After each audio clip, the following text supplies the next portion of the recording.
এই যে ইউএসএ তে বসে আপনি দেশের বিষয়ে সিদ্ধান্ত নেওয়ার আপনার কোনো ধরনের অধিকার নাই।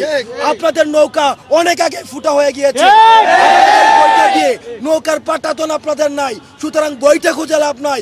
মুদির বইটা দিয়ে বাংলাদেশের নৌকা চালাবেন এই আশা আপনারা আর করেন না।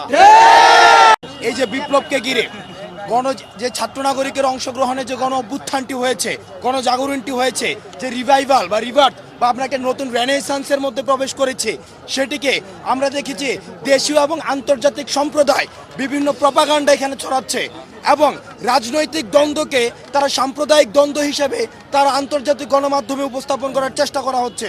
আমরা দেখেছি যেখানে অতীতের অনেক ঘটনা যেগুলো হচ্ছে রাজনৈতিক মতপার্থক্যের কারণে ঘটেছে, সেগুলোকে সাম্প্রদায়িক দ্বন্দ্ব হিসেবে সেসব ভারতীয় গণমাধ্যমে সেগুলো উপস্থাপন করা হচ্ছে। কারণ আমরা দেখেছি গতবারের ফ্যাসিস্ট আওয়ামী লীগ সরকার ভারতকে এক ধরনের হিস্সা দিয়ে বাংলাদেশে তারা গভর্নমেন্ট প্রতিষ্ঠিত করেছে, যেটি আমরা দেখেছি জয়ের বক্তব্যে স্পষ্ট হয়। তারা গণবিমুখ হয়ে, তারা হচ্ছে মানুষ বিমুখ হয়ে, তারা হচ্ছে মুদিমুখী হয়েছে, অর্থাৎ তারা মানুষ থেকে মুখ ফুরিয়ে তারা মুদির উপরে নির্ভর করছে তারা ক্ষমতায় আসার জন্য। এই কারণে আমরা ওয়াজেদকে শুনতে পাই, আমরা দেখছি যে সজীব ওয়াজেদ বলছে যে উনি মুদিকে রিকোয়েস্ট করছে যে যেন দ্রুততম সময়ের জন্য নির্বাচনের ব্যবস্থা করে। চিন্তা করেন মানুষ থেকে ওনারা কতটা বিচ্ছিন্ন, ছাত্র থেকে ওনারা কতটা বিচ্ছিন্ন, জনতা থেকে ওনারা কতটা বিচ্ছিন্ন যে ওনারা মোদিকে রিকোয়েস্ট করতে হয় যে আগামী নির্বাচন করে দেওয়ার জন্য।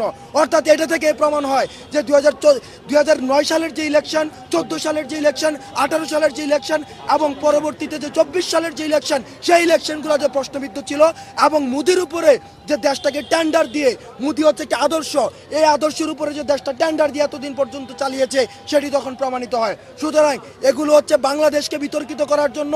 আমাদের যে সাম্প্রদায়িক সম্প্রীতিটি রয়েছে, বাংলাদেশে সবসময় সাম্প্রদায়িক সম্প্রীতি রয়েছে, এই সাম্প্রদায়িক সম্প্রীতিকে প্রশ্ন করার জন্য আমরা দেখেছি আওয়ামী ফ্যাসিস্ট যে সরকার তারা এখন দেশে বিদেশে প্রপাগান্ডা ছড়াচ্ছে। আমরা দেখেছি গত এই 16 বছরে হাজার হাজার কোটি টাকা তারা বিদেশে পাচার করেছে।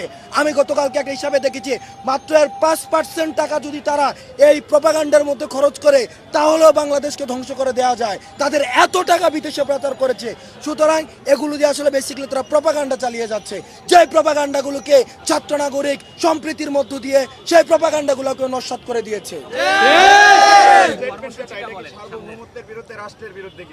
দেখুন, বাংলাদেশের নির্বাচন নিয়ে যখন মানুষের কাছে সেখানে আবেদন না করে মোদির কাছে যেখানে আবেদন করে সেখানে আমাদের সার্বভৌমত্বটি প্রশ্নবিদ্ধ হয়। সুতরাং আমরা স্পষ্ট করে দিতে চাই, এই যে ইউএসএ তে বসে আপনি দেশের বিষয়ে সিদ্ধান্ত নেওয়ার আপনার কোনো ধরনের অধিকার নাই। আপনাদের নৌকা অনেক আগে ফুটা হয়ে গিয়েছে, বইটা দিয়ে নৌকার পাটাতন আপনাদের নাই, সুতরাং বইটা খুঁজে লাভ নাই। মুদির বইটা দিয়ে বাংলাদেশের নৌকা চালাবেন এই আশা আপনারা আর করেন না।